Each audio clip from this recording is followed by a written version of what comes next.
Good afternoon, everybody, and welcome to the session. I am Vishwajit Datta, and we are meeting at Expressing CAT 2024 and 25. From the very first day of this exercise, I have told this categorically.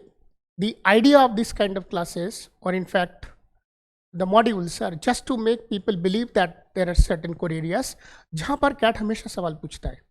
यदि आप केवल उन core areas पर ही काम कर लो तो भी आप अपना कट ऑफ निकाल सकते हो in quantitative ability. So for the last few days we have been working on the concept of factor theory, और हमने ये बात इनफैक्ट कैटेगोरिकली बताया कि फैक्टर थ्योरी एक वो कोर एरिया है जहाँ पर कैट बिल्कुल सवाल पुट अप करेगा, and if you understand that you are able to solve the questions. आज का हमारा कोर एरिया है एवरेज. एवरेज एक ऐसा कोर एरिया है जहाँ पर हर साल सवाल आएगा. इनफैक्ट आप पिछले 20 साल के क्वेश्चन पेपर्स को टटोल के देख लो, you are 100% going to see the questions on average. पहले सिंपल एवरेज के ऊपर क्वेश्चंस आते थे, आजकल एवरेज के ऊपर जो क्वेश्चंस आते हैं वो थोड़े से रीजनिंग बेस्ड आते हैं. तो इसलिए मैंने लिखा है एवरेज प्लस रीजनिंग. तो यदि आप सवाल को समझ रहे हो और उसके अंदर एक रीजनिंग ऐड कर सकते हो, तो I believe that you are able to solve the questions that comes on average. तीनों स्लॉट में, हर स्लॉट में आपको एवरेज के क्वेश्चंस मिलेंगे, 100% मिलेंगे. So therefore this concept is acting as a core area where somebody who would like to prepare in such a manner कि उसको उस core area से आंसर्स करना ही है, तो ये वो core area है, उसको आप तैयार कर लो. Okay, you can prepare the concept of average just by the concept. किसी भी बुक से आप प्रिपेयर कर सकते हो. एवरेज का मतलब ही होता है sum of all the values divided by total number of values. Sum करना और उसको डिवाइड करना नंबर ऑफ वैल्यूज से, फ्रीक्वेंसी कितनी है उससे डिवाइड करना. So on the basis of this concept, this core area, I have taken 2 question from the last year paper. In fact ये दोनों क्वेश्चन लास्ट ईयर पेपर में पूछे गए. एक सवाल आपका ये है और एक सवाल आपका ये है.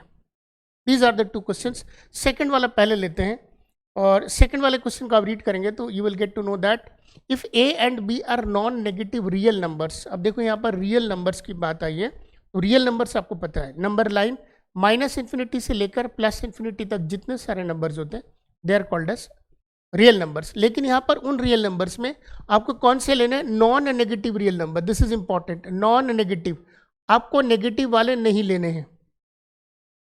That means you have the freedom to choose the positive real numbers, and you also have the idea of choosing I would say zero as well. ठीक है, तो यहाँ पर उन्होंने बोला कि a plus 2b is equal to 6, then the average of the maximum and the minimum possible values of a plus b. a plus b की maximum value कितनी होगी और a प्लस b की मिनिमम वैल्यू कितनी है होगी, वो निकाल के फिर उसका आपको एवरेज करना है. अब 2-3 बातें इसमें आपको समझना पड़ेगा कि मैक्सिमम वैल्यू के लिए a और b मैक्सिमम होना चाहिए. a की वैल्यू मैक्सिमम, b की वैल्यू मैक्सिमम, दोनों मैक्सिमम होंगे तो a प्लस बी की वैल्यू मैक्सिमम हो जाएगी. और मिनिमम के लिए a की वैल्यू मिनिमम और b की वैल्यू मिनिमम होनी चाहिए. ये दोनों मिनिमम होगा, then we are able to calculate the sum of these 2 values as minimum values.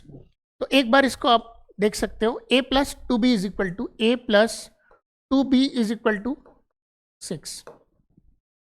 b is a multiple of 2, b is a multiple of 2. देखिए normally क्या होता है ना कि रियल नंबर्स कभी बोला जाता है तो we think of all the decimal values as well. ठीक है ना, but we can utilize some real numbers which are integers as well. Okay, एक छोटा सा कैलकुलेशन बन सकता है. अब देखिए यहाँ पर b is a multiple of 2, ये वाला पार्ट 2 का मल्टीपल है, the second element is a multiple of 2. तो जैसे जैसे सेकंड एलिमेंट चेंज होगा वैसे वैसे फर्स्ट एलिमेंट चेंज होगा. जैसे फॉर एग्जाम्पल इफ आई से b is equal to 0, obviously a comes out to be equal to 6. Okay, a comes out to be equal to 6. Negative तो नहीं ले सकते ना. यदि मैं b को 0.1 भी लेता हूँ तो a की वैल्यू 6 से कम हो जाएगी. लेकिन दोनों में b और a की वैल्यू 0 और 6 आ जाएगी. यदि मैं b की वैल्यू 0.1 लेता हूँ तो दिस विल बिकम 0.2, मतलब 2 इंटू 0.1 इज इक्वल टू 0.2. तो a की वैल्यू कितना हो जाएगा? 5.8. तो 5.8 प्लस 0.1 तो 5.9 वैल्यू हो जाएगा. So the maximum value comes at b is equal to 0. Okay, b is equal to मतलब a की maximum value b is equal to 0 पर आता है. अच्छा, जैसे जैसे मैं बी को बढ़ा रहा हूँ, बी इक्वल टू 2 कर देता हूँ, 1 कर देता हूँ, लेट्स से फॉर एग्जांपल, तो ये हो जाएगा 2, a comes up to be equal to 4। मतलब 2 से ये कम होता जा रहा है ए की वैल्यू। मैं बी की वैल्यू यदि मैं 2 कर देता हूँ तो 2 2 ज़र 4, A comes out to be equal to 2। और यदि मैं बी की वैल्यू को 3 कर देता हूँ तो a comes out to be equal to 0। आप देख सकते हो। तो मतलब यहीं से यहीं तक होगा, बी की वैल्यू 0 से लेकर बी की वैल्यू 3 तक ही पॉसिबिलिटीज होंगी। अब इन केसेस में आपको a प्लस बी की वैल्यू कितना हो जाएगा, आप देख सकते हो। This comes out to be equal to 6, a plus B comes out to be is equal to 5, a plus B comes out to be equal to 4 and a plus b comes out to be equal to 3. So the sum of a plus b will range from 3 to 6. तो इसमें maximum value है 6 और minimum value है 3. The sum of this two values comes out to be equal to 9 और average निकालना है divided by 2. So the answer comes out to be equal to 4.5. So therefore the answer comes out to be equal to 4.5. That's it. अब आप देख सकते हैं कि इस तरह के सवालों को टटोलना is not a difficult task. It is the concept of average. हमें एवरेज पे काम करना है, लेकिन इस्तेमाल क्या किया है इसके अंदर, कॉन्सेप्ट क्या इस्तेमाल किया, कॉन्सेप्ट नंबर्स का इस्तेमाल किया हमने. We have utilise the concept of numbers only, disregarding the idea of the question कि वो किस में पूछा गया है. उससे ज़्यादा इंपॉर्टेंट ये होगा कि उसके अंदर क्या कोई रीजनिंग ऐड हुई है. एवरेज में आज के टाइम पर will find lot of reasoning is utilised. So therefore ये आपके लिए ये बन सकता है. Come to the next question. इसको एक बार आप देखेंगे.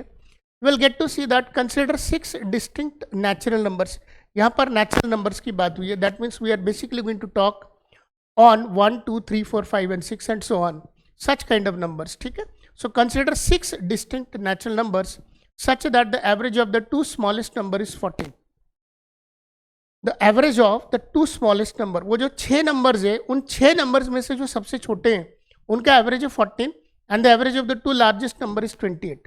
उन 6 में से जो लार्जेस्ट नंबर्स है उनका एवरेज है 28. Then the maximum possible value of the average of these 6 numbers, obviously natural numbers है. तो वो जो 6 आपके पास नेचुरल नंबर्स है उसका मैक्सिमम पॉसिबल एवरेज कितना होगा वो आपको कैलकुलेट करना है. That's it, maximum. ठीक है. लेकिन आपको दिया है सबसे छोटे नंबर जो 2 है उनका एवरेज है 14. इससे आपको क्या पता चलता है, मान लेते सबसे छोटे हैं ए और बी, और ए और बी का जो एवरेज है वो है 14. ये आपको दिया है सबसे छोटे ए और बी. ओके. तो अब आपको क्या मिल जाएगा, इसमें आपको ए प्लस बी मिल जाएगा 28.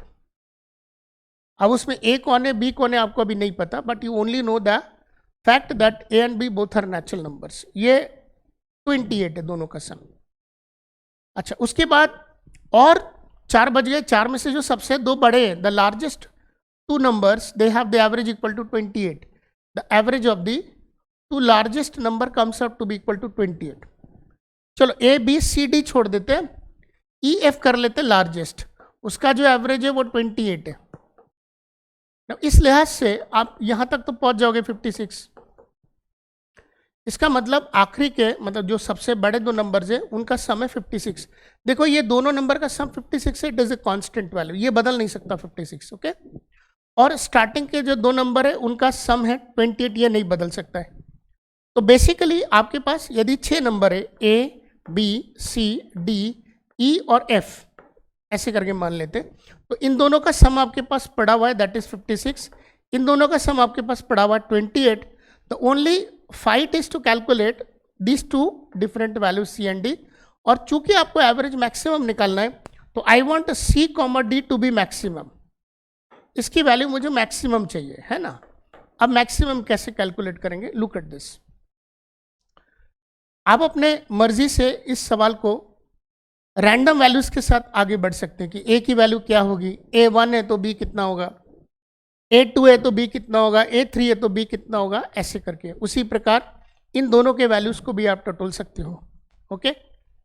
नाउ यदि मैं आपसे पूछूं कि इन दोनों की क्लोजेस्ट वैल्यूज क्या होंगी ए और बी की, सारे के सारे डिस्टिंक्ट है, एक जैसे नहीं ले सकते. मतलब मैं 14 14 नहीं ले सकता. I cannot take 14 14 so that will become 28. ऐसे नहीं कर सकता हूँ. मैं 13 और 15 ले सकता हूँ ऐसे करके ना, 13 15. मुझे देखो इसको मैक्सिमम बनाना है. मैं इसको तभी मैक्सिमम बना सकता हूँ जब मुझे बीच में बहुत सारे ऐसे डेटा दिखे सच दैट ये जो ई और एफ की वैल्यूज है वो बहुत आगे है, इसको मैं कितना आगे कर सकता हूँ? ये 28 नहीं हो सकता, तो ये 27 और 29 हो सकता है। क्या इसको मैं और आगे कर सकता हूँ? पुश कर सकता हूँ क्या ई और एफ को? यदि मैं ई और एफ को उस तरफ पुश करना चाहूँ तो यदि मैं एफ को 30 करूँगा तो 27 इधर आ जाएगा, मतलब लेफ्ट साइड आने लगेगा, है ना? समझ रहे हो ना? तो मैं इन दोनों नंबर्स को इससे ज़्यादा आगे पुश नहीं कर सकता हूँ। मुझे यदि सी और डी की वैल्यू मैक्सिमम निकालनी है, the only concept that lies is the fact that to what extent I can push these two numbers to the right of mine, मतलब कितना इंक्रीजिंग वैल्यू पर उसको मैं पुश कर सकता हूँ. So this is that limit. इसके आगे मैं पुश करने जाऊंगा तो ये तो 30 हो जाएगा, लेकिन ये 27 लेफ्ट तरफ पुश होकर 26 हो जाएगा. और जैसे जैसे ये लेफ्ट तरफ पुश हो जाएगा तो बीच के जो मेरे पास जो दो नंबर है सी और डी, इनकी वैल्यूज मुझे और लेफ्ट तरफ पुश करनी पड़ेगी, मतलब डिक्रीजिंग तरफ पुश करनी पड़ेगी. ओके तो आप देख सकते हो मैं इस पे फोकस नहीं कर रहा, I am not putting my focus on this. क्यों? इस पे फोकस करूंगा तो मैं इसको कितना मैक्सिमम कर सकता हूं, या तो मैं इसको मैक्सिमम पुश करके इधर ले जाऊं फॉर एन एग्जाम्पल, पर मैक्सिमम पुश करने के बाद यही आएगा मेरे पास. उसके बाद क्या होगा? उसके बाद मैं इसको कम करूंगा, इसको बढ़ाऊंगा तो ये और पुश हो जाएगा. पुश करते करते एक टाइम ऐसे आ जाएगा कि ये वैल्यू 1 हो गया मान लेते हैं, और ये वाली वैल्यू हो गया 27. इतना पुश कर सकता हूं मैं. लेकिन ये तो जा ही नहीं सकता ना आगे, क्योंकि मुझे 6 नंबर चाहिए, तो इतना मैं पुश नहीं कर सकता हूँ क्योंकि मेरे पास नंबर्स ही नहीं बचे वहाँ पर. देखो यदि मैं 30 करता हूँ आगे तो 26, तो ये इधर आ गया. मुझे ये इंश्योर करना है ये दोनों नंबर बड़े या दोनों नंबर सबसे छोटे हैं. The sum of two smallest number their average is 14 and the average of the two largest number is 28. तो मैं इसको बियॉन्ड द लिमिट पुश नहीं कर सकता हूँ. ठीक है, मतलब यहाँ से लिमिट मेरा this is my limit, this is my final limit, ये यहीं पर रहेगा, दिस इज कांस्टेंट यहाँ पर बचा रहेगा. इसके आगे मैं पुश नहीं कर सकता. इसके आगे पुश करूंगा तो 27 इधर आ जाएगा. So this is the maximum push that I can have. और इसके लिए मेरे पास रेंज है, मैं किधर भी रख सकता हूँ. ओके मैं 13-15 भी रख सकता हूँ, मैं 12-16 भी रख सकता हूँ एंड सो ऑन. तो इन दोनों की जो मैक्सिमम वैल्यू निकल कर आएंगी वो आएंगी 26 and 25. But obvious look at this 25 and 26. तो इन दोनों की मैक्सिमम वैल्यू 25-26 के अलावा कुछ हो नहीं सकता. अब बोलो सर ये 27 क्यों नहीं हो सकता? 27 इसलिए नहीं हो सकता कि इसको 27 बनाने के लिए मुझे इसको और पुश करना पड़ेगा, एंड मेरे पास इसके ऊपर लिमिट नहीं है. There is no way. So therefore the numbers A B C D E F का जो एवरेज आएगा वो आएगा 28 प्लस 56 प्लस इन दोनों नंबर्स का sum 25 plus 26 is equal to 51. This would come out as 8 और 6 14 और 1 15 का 5 कैरी 1 5 और 5 10 और 3 13 135. Now 135 is the sum of these 6 distinct natural numbers and I need to find out the average. So therefore I'll divide 135 by 6. So 6 2s are 12, 1 बचा, 6 2s are again 12, 3 बचा, decimal लगाया तो यहाँ 0 लगा दिया, 6 5s are 30, तो मेरे पास आ गया 22.5. So therefore the average comes out to be equal to 22.5. This is my answer. तो आप समझिए थोड़ा सा एवरेज का सवाल है, और सवाल को पूछने के तरीके में उन्होंने एक कॉन्सेप्ट डाला मैक्सिमम वैल्यू. मुझे बीच के नंबर मैक्सिमम वैल्यूज करना था. ठीक है, अब थोड़ी देर के लिए आप सोचिए यहाँ पर क्या कॉन्सेप्ट बनता है. यदि आपको मैक्सिमम बुलाए तो आपको उसको शिफ्ट करना है आगे तरफ. यदि यहाँ पर उसने मिनिमम पूछा होता, मिनिमम कि कितना मिनिमम हो सकता है, तो मुझे इस नंबर को इस तरफ शिफ्ट करना होता ताकि मैं सी और डी की मिनिमम वैल्यूज ले सकता हूँ. तो शिफ्ट करूंगा तो किधर आएगा? इधर ही आएगा. और इधर शिफ्ट करूंगा तो यदि मैं इसको छोटा करूंगा 12 तो ये हो जाएगा 16. तो यदि मिनिमम पूछा होता, यदि मान लीजिए सवाल पूछा होता what is the minimum average of the 6 distinct values, तो ये तो 56 ही होगा और ये 28 होगा, और इन दोनों का सम पता है क्या होगा? इन दोनों का सम होने के लिए सी की वैल्यू हो जाएगी 16 और डी की वैल्यू हो जाएगी 17. And this way you are able to calculate the sum and you are able to find out the average of 6 distinct natural numbers. तो थोड़ा सा देखिए, एनालिसिस बेस्ड है, कॉन्सेप्ट एवरेज है. एवरेज सबको आता है, whether you are a student of humanities और you are a student of commerce और मैथ्स, पीसीएम, किसी भी सब्जेक्ट का हो, पीसीबी, आप लॉ के हो, कहीं से भी हो, एवरेज सबको पता होता है क्या होता है, sum of all the values divided by total number of values. उसके अंदर उन्होंने क्या कॉन्सेप्ट डाला, उसके अंदर उन्होंने डाला कि मेरे को मैक्सिमम एवरेज करना है। तो आपको केवल इस बात पे अंडरस्टैंडिंग बनाना है कि दो नंबर्स को कितना मैं बड़ा बना सकता हूँ, या मिनिमम पूछा होता तो ये दो नंबर को कितना छोटा बना सकता हूँ। इन दैट केस मुझे इधर आना होता है, मुझे इसको लिमिट करना होता है कि इसकी कितनी वैल्यू हो सकती है, उसके बेसिस पर सी और डी की वैल्यूज मेरे को कैलकुलेट करना है। So these are certain core areas which I believe that CAT is always going to focus and is always going to construct a paper. So I believe that ऐसे आप कुछ core areas पे आप यदि पकड़ लो, to all such students who feel that maths is not their forte, उनको करना पसंद नहीं है, लेकिन वो चाहते हैं कि इस एग्जाम को अच्छे से कैटर कर ले, इस एग्जाम को लिखे सिलेक्ट हो जाए, उसके लिए कुछ कोर एरियाज 100% है पेपर के अंदर। हर साल के पेपर में वो सवाल पूछे जाते हैं, and you have to have the practice on that basis, and believe me, you are able to do a fantastic job in the paper. So to inquire such kind of preparations, you are welcome to our classes in the offline as well as in the online mode.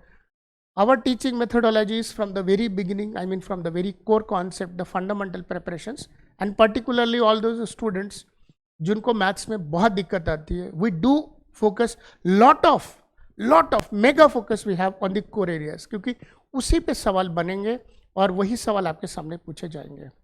We are also available in all the formats, online, offline, live, video, everything. Along with that, we have a fantastic mode of test series. Somebody who would be interested in joining them, please do inquire us at 9329620356. Thank you so much. May God bless you. Bye-bye.